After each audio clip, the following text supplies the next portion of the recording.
হলুদ দিয়ে দিচ্ছি। এর মধ্যে এখন তেল দিয়ে দিচ্ছি। কড়াইটা গরম হয়ে গেছে, এখন মাছগুলোকে ছেড়ে দিচ্ছি। হয়ে গেছে, এখন এটা নামিয়ে দিচ্ছি।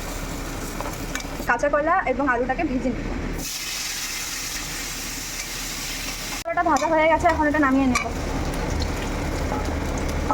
কড়াইতে অল্প জিরা দিয়ে শুকনো লঙ্কা দিয়ে দেবো আর তেজপাতা দিয়ে দেবো।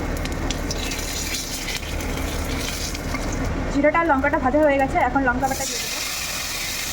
এখন জিরা বাটা দিয়ে দেবো। এটা দিয়ে ভালো করে কষিয়ে এর মধ্যে অল্প একটু জল দিয়ে দিচ্ছি।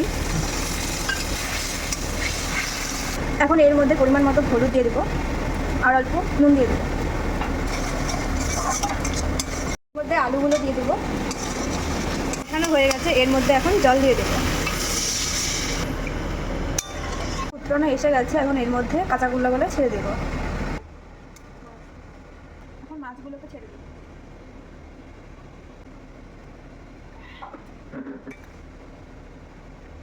এখন ঝোলটা হয়ে গেছে, এখন ঝোলটাকে নামিয়ে দেবো। কাঁচা কলা দিয়ে চিতল মাছের লাল লাল ঝোল তৈরি।